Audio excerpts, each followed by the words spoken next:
Mark Wahlberg finally seems poised for superstardom, but refuses to forget his movie roots. You're watching Beyond the Trailers review of Broken City. When I was elected mayor, this was a broken city. You know who I am? Yeah. Step by step, I've been getting it fixed. Here's our guy. Mr. Mayor. You, in my eyes. Here, I need you to find the son of a bitch who's sleeping with my wife. Done. This is what you do now, Billy? You set up execution. I gave him pictures and walked away. You ever think why I chose you? Because I own you. It's not very often that singers can successfully transition into movie stars, but Marky Mark has simply been unwilling to give up.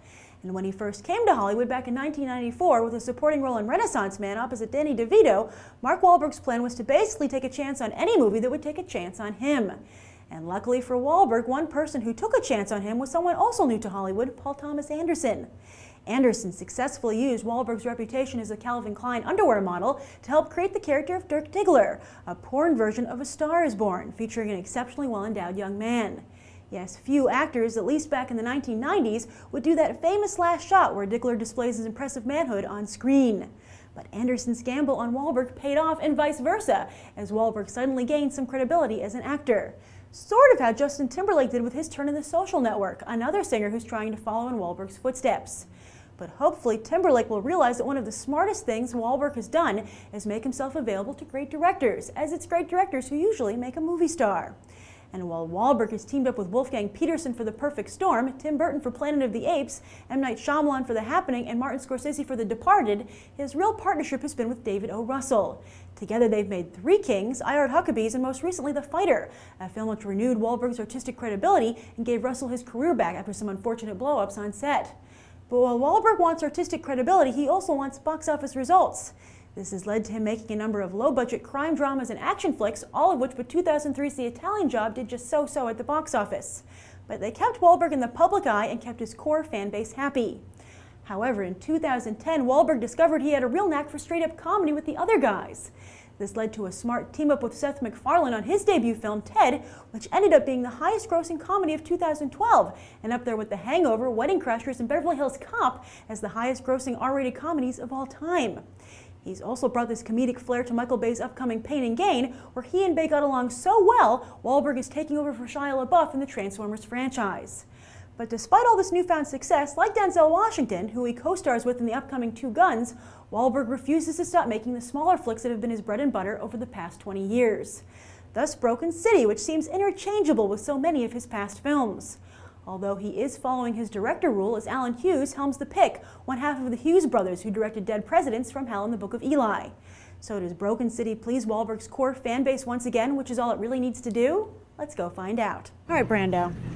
You're a BTT regular, you're a filmmaker yourself, right? Mark Wahlberg has made some great movies and some not so great movies. Absolutely. I thought Ted was the best one from last year. So how is this a great one or a not so great one?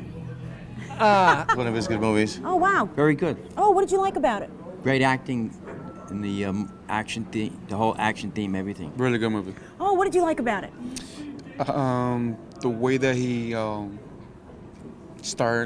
works as an investigator. Since I do a kind of his job, I'm a bail bondsman. Oh, you are? Yeah. Oh, that's fascinating. So I kind of figured out what is going on, how it's going to turn out to be. So you have to do this kind of stuff too, right? Yeah, the investigating and following people and doing phone calls and taking pictures and record voices. Were they accurate? Do you think they were? Yeah, it is. They really are. They really are. Well, you know, TV does police shows really well, right? Can this compete? Is this as good Better. as... Oh, what makes it better than what you see on It's television? on the big screen, and you got Russell Crowe. Yeah? Who good. was cooler, Russell Crowe or Mark Wahlberg? Oh, Russell Crowe. Were they a good match? Russell Crowe versus Mark Wahlberg? Yeah. Who were you rooting for? I mean, that's a tough choice. Russell Crowe. Russell Crowe, you were? Well, that's a pretty difficult question. I think I have to go with Russell because the way he had him. I mean, I don't know. It could be either way. All of them were great in the movie. It's just that it felt like a waste of good actors and possibly should have worked a little more in the script. Mark Wahlberg is not a great actor, but this is one of his best performances. He's good in things like this, New York stuff. Oh yeah, you like those kind of Cops. movies, right? Yeah, he's good at that stuff. You think he should keep making those kind of movies? Yeah, it's right. I think that's what his forte is. Do you like that he still makes these smaller films, or do you think he should just transition to the bigger films, like making more Teds? He's really good. He's really good, and I believe he should move up a little. Should he keep making this kind of movie, though?